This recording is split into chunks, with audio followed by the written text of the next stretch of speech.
Yay. All right. Should I get going? What time is it? 10:03. All right, I'll start.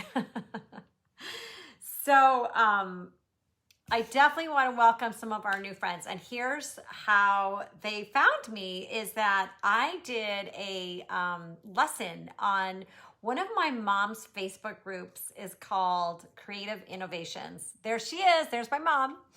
And it's called Creative Innovations. It's a Facebook group that's awesome. If you guys want to join, it's a lot of decorative painters. They paint beautiful art like my mom does. And Debbie, who runs it, had asked me months and months ago to do a lesson. So I did a lesson. Oh, I'm so excited. Wait till you guys see this. And I was so happy it turned out. So I did this lesson in their Facebook group. And I had so much fun. It was funny because my computer cord fell out. So we went black for a tiny minute or two. But all was good after that. So I did this lesson with acrylics and a lot of my mark making and layering. And you ever think about like how you get ideas? So ideas sometimes flow and sometimes you'll latch onto them and sometimes you'll just let ideas go. And so lately I have been having so many business ideas and art ideas are kind of coming to me. But after I did the lesson in Debbie's group, I thought, I'm going to turn that into a lesson and make it a free one for everybody who wants to hop onto my site. So I filmed another class that's going to be free, hopefully soon, maybe in a couple weeks. And I did it again. And I just, did it step by step of me actually explaining some of the art supplies because I realized that there's so many people out there who haven't really looked into getting other types of art supplies to work with. And it's one of the reasons why I hopped onto that group so I could share some mixed media things. But you guys, look how cute these are. I was so happy with them. So anyway, I'm going to turn that into a free class. Of course, I'll let you guys know when that's up. And, but then I also thought, that's just a really sort of easy way to explain to everybody how you do the layering. And then, ta-dum, what happened was I couldn't think of something on Thursday. I couldn't think of what we were going to talk about today.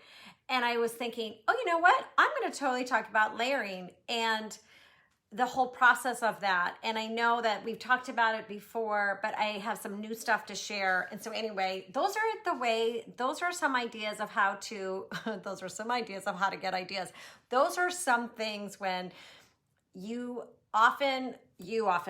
often maybe have a thought where I don't know what I'm going to do next, but you just open up yourself to wondering, okay, something is going to happen. And I know you guys, I'm talking like halfway out of both ears, but I just wanted to let you know that sometimes that's how I figure out how I'm going to paint, how I'm going to be creative, is just that I'm open to new ideas and suggestions. And then you do something and you have no idea that one thing is going to turn into a whole bunch of other things.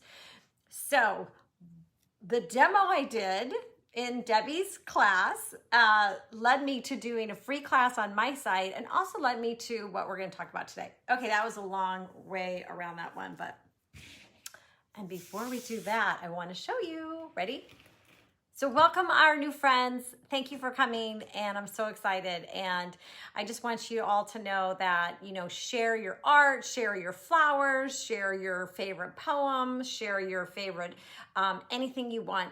This group is all about inspiring others. So it doesn't have to be an actual piece of art you need to share. It's just something that it's a community of amazing people. I love everybody on here, and it's just a place where you guys can hang out, get to know everybody. Okay, ready? Da! What? Okay, I want you guys to meet. Whoopsie, that's from the foxglove from last week. I think it's poisonous. Okay, this is Patricia Ann Sunset. And you guys, seriously, it is like one of the most beautiful dahlias. Is that absolutely gorgeous? So I showed a couple of these last week and they're still hanging out. Look at these ones. So this one is Bridezilla. And then this one is Cutie Patootie, okay? So I'm a tiny bit obsessed with my dahlias. And if anybody out there is a big dahlia gardener, I need a tiny bit of advice. So I heard with dahlias that you want to constantly be like cutting them and making them into bouquets, because the more you cut, the more you get. So of course I'm like, I don't want to cut them. I want to see them all the time and let them grow. So, you know, it's one of those things where I love them, and at the same time, I don't want to cut them, but I hear you're supposed to. So they're from Swan Island Dahlias, Dahlias.com. And they have 10% off for, I think, all of September for their spring. But I was so inspired. I have to tell you a little bit before we get into our layers. I was so inspired by this color. Can't wait to see this. My nose is running, so I'm sorry if I'm doing this, or it could be allergies. Okay, do you guys see this back here? Hold on. All right, this is a big piece of raw canvas, and I do these studio mornings, and what I did was, I'm so excited about it too. It's so fun. It's just a piece of canvas. It's raw. I put it on my table, and this is just the first layer. And all I did was I used acrylic inks, because right now I've been playing around with inks. Acrylic inks, a skewer, okay, if Heidi's watching, a skewer, and, oh, let me turn the sound off on that thing. And did I use a sponge brush? I might have used a sponge brush. What I did was I did not use a regular paintbrush. It's ink, it's fluid paint, it's a skewer, and it's my finger and water, and that is it. And then I'm so excited. I can take it down. Look, it's a piece of canvas. But here's my point, you guys. I'm gonna work on this for a few weeks to a month, and I'm gonna show you guys every week my next layer on it. So this is the first layer. I was totally inspired by the dahlia and the colors, and I just wanted to share that a lot of my art, you know, it takes me a long time because I just want to, like, you know, soak in this layer, and I love it, and then I'll take a photo of it just so I don't forget it, and I have it. But I decided to just play around with the inks. There's no regular paint. There's no soft body paint. There's no Nova colors on there. All it is just acrylic inks. And they're, you know, the regular Amsterdam, the Flame Orange by Dale Rowney, and I think the Golden High Flow. And then, I was thinking of Terry. I took my big bottle of Golden High Flow white titanium, and literally was pretending I was I was a fluid artist, which is a totally different thing, but it was so fun. So anyway, okay, I want to, I'm like, because I've seen comments, but I want to make sure that I can read them with my one contact. So if you guys have a big question, I'll have to maybe either come back to it or let you guys, or squint with my one eye. Okay, so I did the things, I did that. So what I want to talk to you guys about today is layering. And that's one of my favorite things to do. But there was two questions that I want to answer. One is for Suzanne. So she wanted to know, because I don't know if I have it here. She wanted to know, oh, yeah. Wait, where is it? She wanted to know how to get like bright orange. And you guys, orange is a really hard color, believe me, to get nice and bright. And this is a print. So this was a painting that I did, and I posted, I'm trying to keep it straight.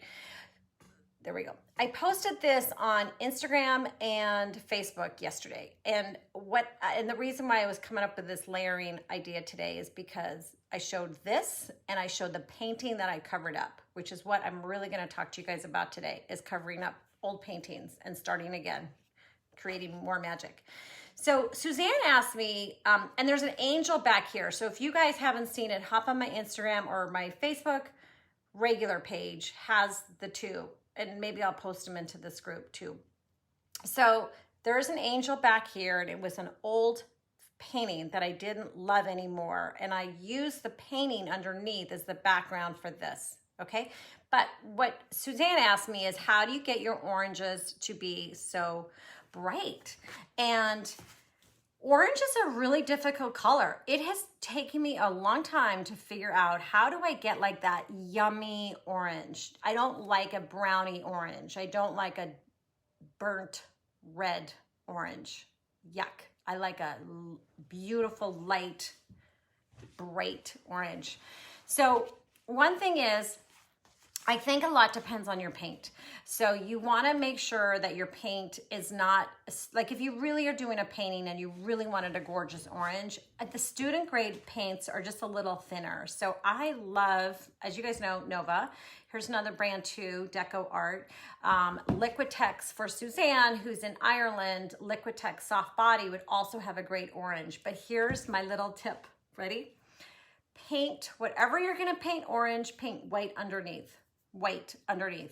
So that could be with probably your regular bodied white, like a soft bodied white, like this, you know, just a white, not necessarily the high flow white, because you want it to be like a nice opaque white. Then what I'll do is I'll paint the orange on top of the white. Okay, so hopefully that helps you, Suzanne, because it took me a while to figure out, like, I just can't get it to pop, and I really wanted it to pop. So that is what I do. I'm trying to look around if it's something right here in front of me. Like even behind me on this one, there's little pops of orange, and all of this is got white underneath it. All of it does. And it's the only way for me, for acrylics to work. So that is my tip on the orange. Watercolors, I'm still finding that if you just go straight with your one color for your watercolor and not to mix it with anything, that seems to be the trick on that one.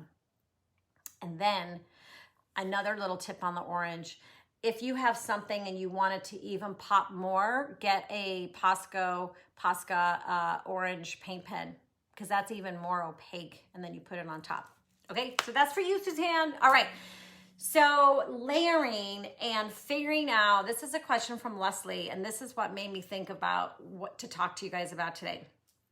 All right, how do you take a painting or a piece of art that you have done and turn it into something new? Like, how do you start that? And I wanted to walk you through a few of my paintings and how I went from that to where I am today, okay? And sometimes it's a little hard to let go of some paintings, and I'll sit with a bunch of them in my art studio or wherever in my garage, and I'm like, I'm not gonna paint over that. But you know what? It's fine, because I found that out of all of the paintings that I've ever painted over, all of them, and I've done a lot, only one I have regrets on. Only one I'm like, damn, that was good before. And that was it. That's the only time. So I realized that taking that chance and painting over something and turning it into something else is sometimes a good thing to do. It's a good chance. So Sandy got this canvas that she found on this, I think she was taking a walk, and she found this canvas. And she was going to gesso over it, and she might have gessoed over it by now. But I really encourage you to use that background and see if you can turn it into something else. And the reason is, like, you could paint over it 90%, and just a tiny little thing on that first layer might show up and be actually gorgeous. So what I wanted to do was take you through my two things today. I want to take you through a painting from start to finish, because I have photos. And then I want to also show you what the thought is of how you start painting over a painting by leaving the painting the way it is, because it can be kind of confusing to all of a sudden see something. I know we if my kids are on PlayStation right now, they're in big trouble. But every time I see Facebook trying to reconnect, I promise you I will not talk First off, so I want to talk to you guys about the layering, especially to some of our new friends. So I'm going to walk you through, hopefully it'll be not too complicated. I'm going to walk you through this painting. This is a gallery wrap, so it's small, but this is actually hanging up in my art studio and it's really big. And this is a winged heart, okay? And I want to show you, I'm going to hold this up and we're going to kind of I'm going to walk through it with you together. They're glossy, so they might have a little bit of a reflection.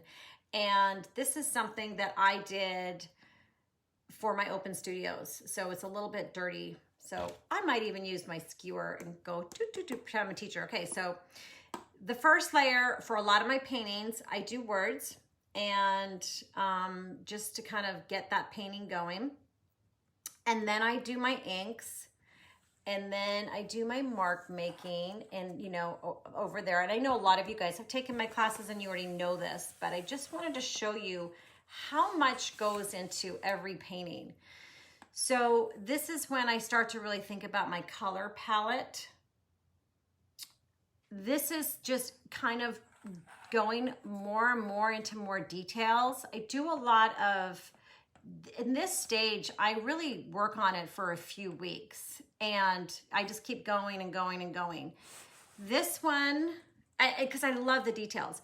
This one is, I wanted some words to go onto this painting and this is a poem. Let me see. This is a Rumi poem and it says, freedom to rise, cherish the journey, spiritual awakening are my words down here. And it says, only from the heart can you touch the sky. It's one of my favorite Rumi poems. Sorry, I'm holding this on my knee. And I wanted that in there, even though I knew I was going to cover it up. And then this is the sort of the journey of once I'm at this stage here, I know I'm going to end up doing a heart. I had the idea to do the heart. And so that's when I start to chalk it in and draw it and then keep going. And so then, voila, I have this.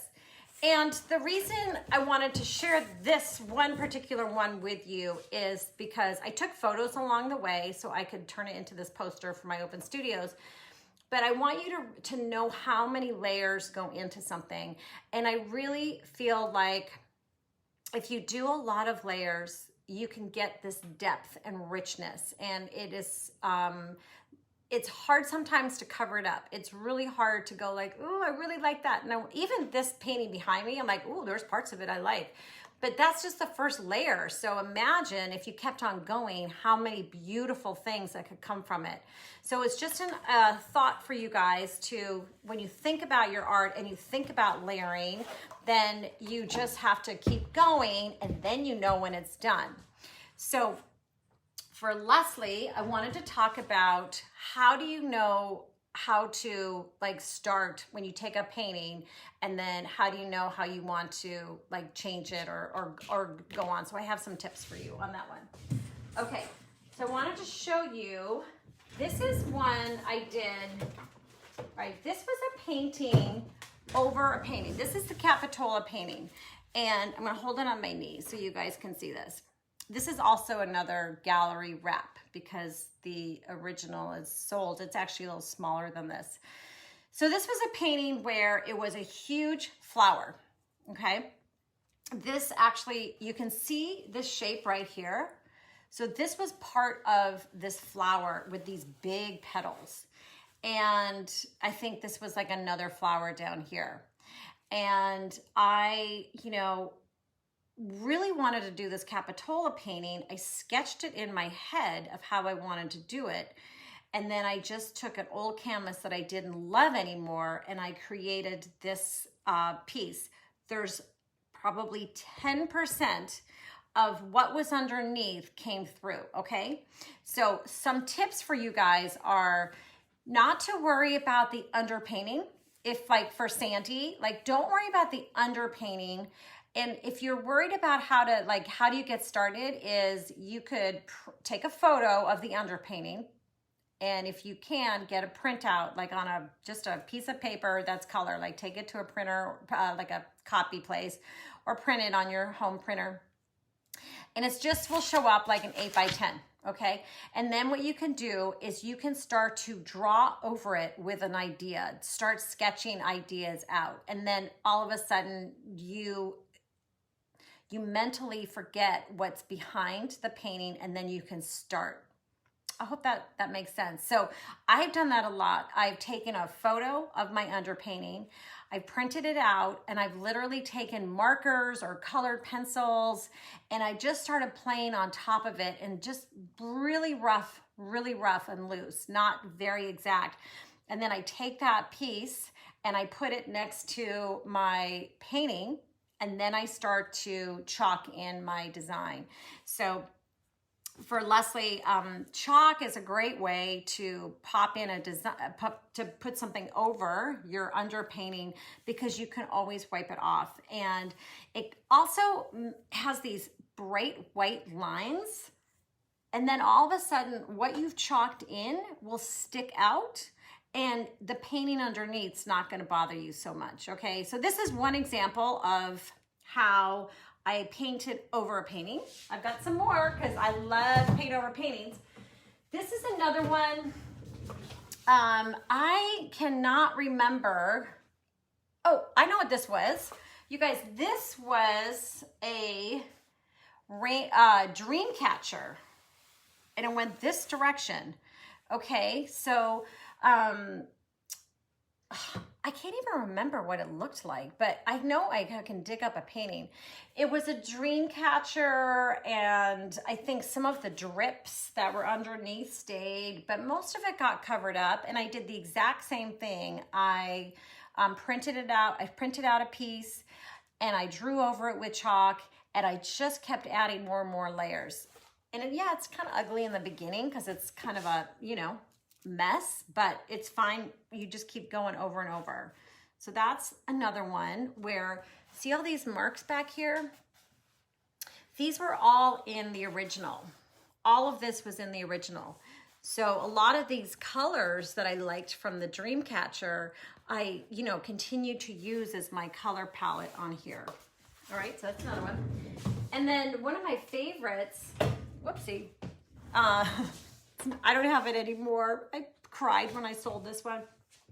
This is one of my original ones. This is the first one I've ever sold.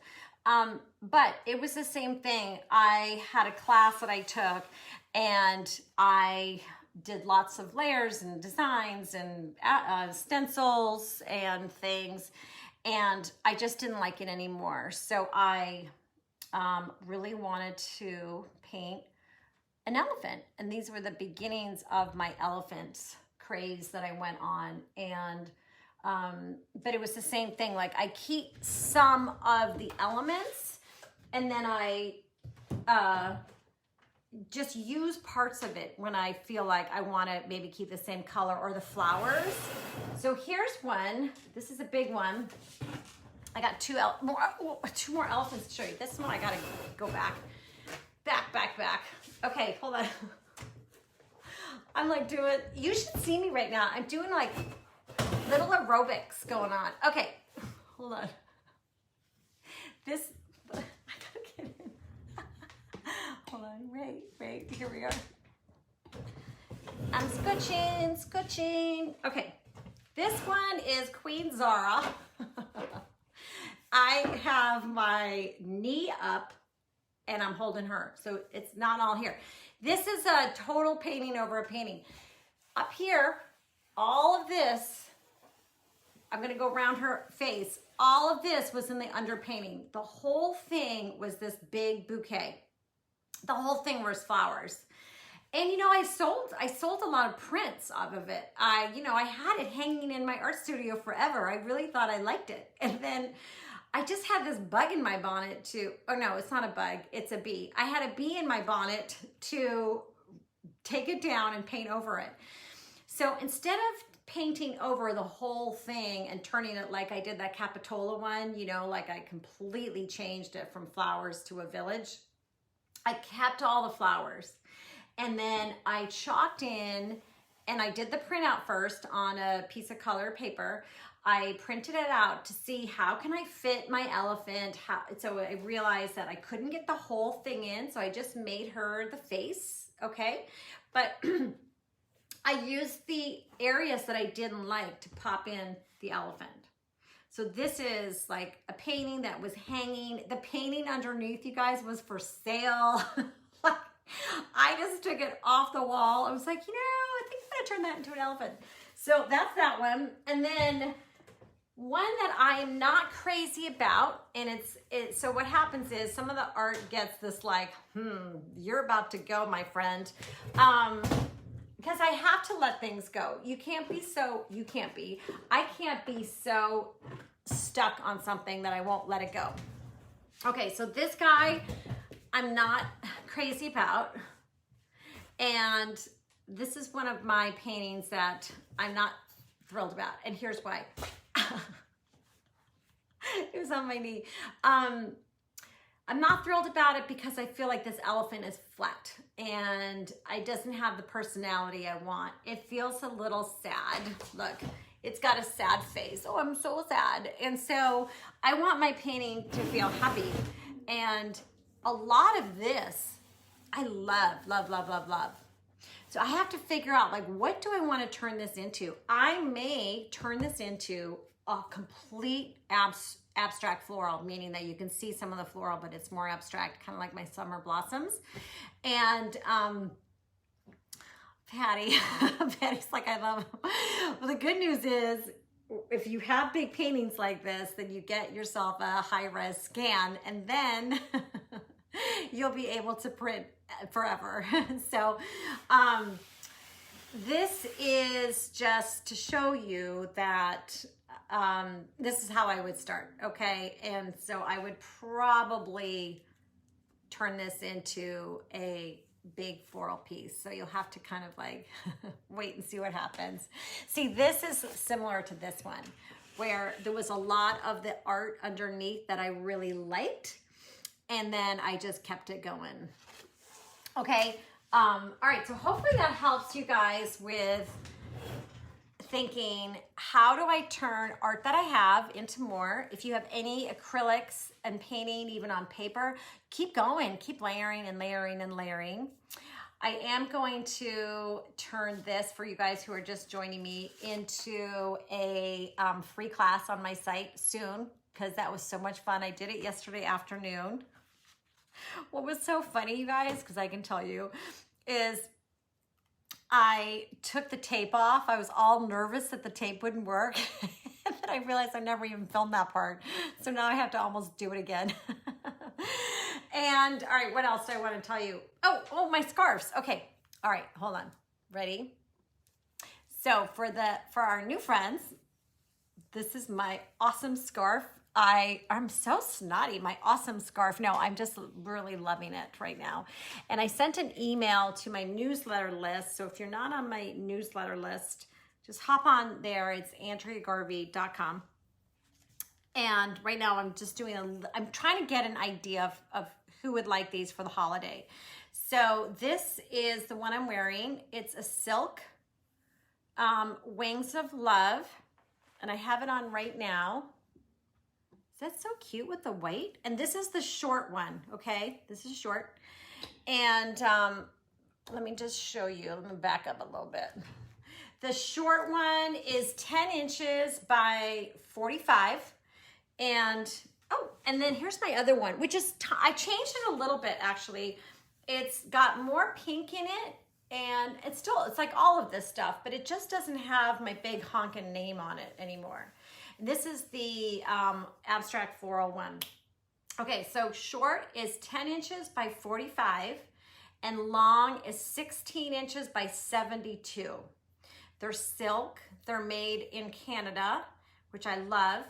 And the short ones, like this one on my neck, is gonna be $49, and the big ones are $65. And a bunch of you guys have already emailed me, which is awesome. I'm probably going to put the order in about a week. So if you're interested, just email me. I'm shipping internationally too. Just email me hello@andreagarvey.com. I'm so happy that you guys joined me, and I'll see you guys next week. Yes, I'll see you guys next week, and I'm sending you lots of love. Be well, okay? And be creative. And if you have any questions on any of the things we talked about, put it in the comments. I will read it. And also, like Leslie and Suzanne gave me some really good ideas to talk about this week. So if you ever along the week say, you know, I'd like to hear something, or I want you to show something or explain it again, just put it in the comments. All right. Have a good one. Bye.